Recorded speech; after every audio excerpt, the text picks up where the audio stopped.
জনগণের টাকায় সংসদে বসে আজাইর আলাপ করা হচ্ছে, কিন্তু জনগণের যেই গণভোটের রায় সেটাকে মানা হচ্ছে না। প্রিয় ভাইয়েরা, আজকে অনেকেই মনে করেন আপনারা মহাজন হয়েছেন। এই দেশে বহুত মহাজন আপনাদের আগেও ছিল, কেউ টিকতে পারে নাই।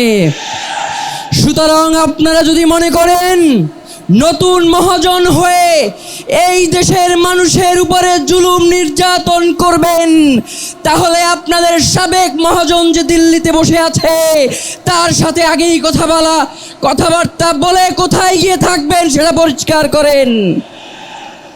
মাননীয় প্রধানমন্ত্রী, আপনার পিতা শহীদ রাষ্ট্রপতি জিয়াউর রহমান, তিনি সর্বপ্রথম এই বাংলাদেশে গণভোট কায়েম করেছিলেন। আজকে আপনারা সেই গণভোটের বিরুদ্ধাচরণ করছেন। আপনারা শুধুমাত্র গণভোটের বিরুদ্ধাচরণ করছেন না, মূলত বিএনপির জন্ম যেই গণভোটের মধ্য দিয়ে, আপনারা তো নিজেদের জন্মকেই অস্বীকার করছেন। আসসালামু আলাইকুম রহমতুল্লাহি ওয়া বারাকাতুহু। নাহমাদুহু ওয়া নুসাল্লি আলা রাসূলিহিল কারীম, আম্মা বা'দ। প্রিয় সংগ্রামী বন্ধুগণ, সময় খুব সংক্ষিপ্ত, কথা বেশি বলবো না, অল্প কয়েকটা কথা। আজকে সংসদ চলছে 2 মাস ধরে। প্রতি ঘন্টায় সংসদে জনগণের টাকা ব্যয় হচ্ছে 1,63,00,000 টাকা। জনগণের টাকায় সংসদে বসে আজাইর আলাপ করা হচ্ছে, কিন্তু জনগণের যেই গণভোটের রায় সেটাকে মানা হচ্ছে না। প্রিয় ভাইয়েরা, আজকে অনেকেই মনে করেন আপনারা মহাজন হয়েছেন। এই দেশে বহুত মহাজন আপনাদের আগেও ছিল, কেউ টিকতে পারে নাই। সুতরাং আপনারা যদি মনে করেন নতুন মহাজন হয়ে এই দেশের মানুষের উপরে জুলুম নির্যাতন করবেন, তাহলে আপনাদের সাবেক মহাজন যে দিল্লিতে বসে আছে তার সাথে আগেই কথাবার্তা বলে কোথায় গিয়ে থাকবেন সেটা পরিষ্কার করেন। মাননীয় প্রধানমন্ত্রী, আপনার পিতা শহীদ রাষ্ট্রপতি জিয়াউর রহমান, তিনি সর্বপ্রথম এই বাংলাদেশে গণভোট কায়েম করেছিলেন। আজকে আপনারা সেই গণভোটের বিরুদ্ধাচরণ করছেন। আপনারা শুধুমাত্র গণভোটের বিরুদ্ধাচরণ করছেন না, মূলত বিএনপির জন্ম যেই গণভোটের মধ্য দিয়ে, আপনারা তো নিজেদের জন্মকেই অস্বীকার করছেন। প্রিয় ভাইয়েরা, দেশনেত্রী বেগম খালেদা জিয়া, তিনি যেই সংবিধানকে ছুঁড়ে ফেলবার জন্য বারংবার তার বক্তব্যে, তার কথায়, তার দাবিতে তুলে ধরেছেন, আজকে আমরা দেখতে পাই সেই সংবিধানকে চাটতে তার দল বিএনপি ক্ষয় করে ফেলছে।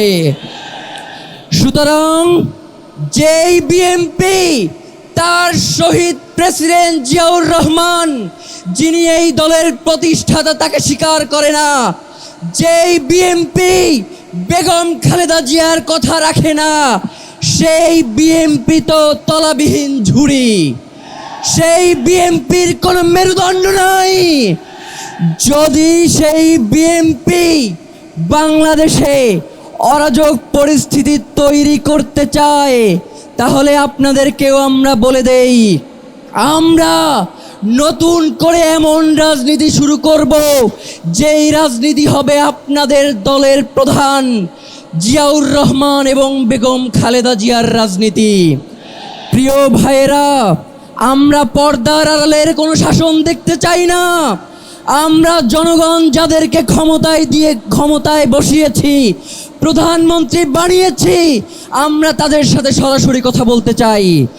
আমরা জানতে চাই এই প্রধানমন্ত্রী, তিনি কি প্রক্সি প্রধানমন্ত্রী হবেন নাকি জনগণের প্রধানমন্ত্রী হবেন? তিনি কি জনগণের কথা বলবেন নাকি তাকে সেট করে দেয়া হয় যেই কথাগুলো সেই কথাগুলোই তিনি বারংবার বলবেন? প্রিয় ভাইয়েরা, যদি এই রাষ্ট্রে গণভোটের রায় মানা না হয়, এই রাষ্ট্রে সংস্কারগুলো বাস্তবায়ন করা না হয়, এই রাষ্ট্রে জুলাইকে অস্বীকার করা হয়, তাহলে এই রাষ্ট্রে যারা ক্ষমতাসীন রয়েছেন তাদেরকে আরেকটি 36শে জুলাইয়ের জন্য প্রস্তুত থাকতে হবে। প্রিয় ভাইয়েরা, শহীদ ওসমান হাদি এই কথাগুলো অত্যন্ত স্পষ্ট ভাষায় বলতেন।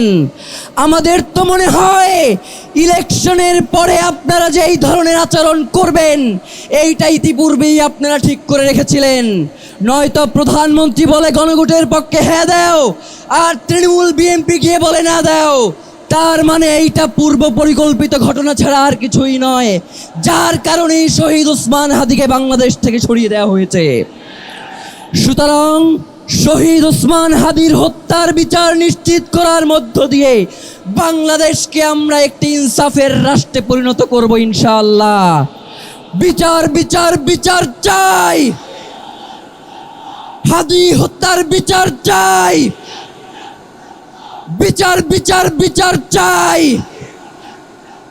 হাদি হত্যার বিচার চাই।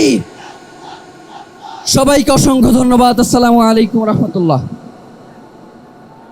সংগ্রামী জনতা, আল্লাহর জমিনে, বাংলার জমিনে আল্লামা কোটি মানুষের হৃদয়ের স্পন্দন শেখুল হাদিস ইবনে শেখুল হাদিস আল্লামা মামুনুল হক সহ কেন্দ্রীয় নেতৃবৃন্দ, সংগ্রামী সাথী ও বন্ধুগণ, আমরা সর্বপ্রথম জুলাই যোদ্ধারা যারা জীবন দিয়েছে তাদের রুহের মাগফিরাত কামনা করে আমি প্রায় 30,000 মানুষ পঙ্গু হয়েছে, তাদের দিকে লক্ষ্য করে আমরা সকল দল ঐক্যমতের ভিত্তিতে জুলাই সনদ হয়েছিল, সেই জুলাই সনদের বাস্তবায়নের জন্য গণভোট দেওয়া হয়েছে। সেই গণভোটের রায়কে বাস্তবায়নের লক্ষ্যে আমাদের আমিরে মজলিস আপনাদেরকে ডেকে এনেছে।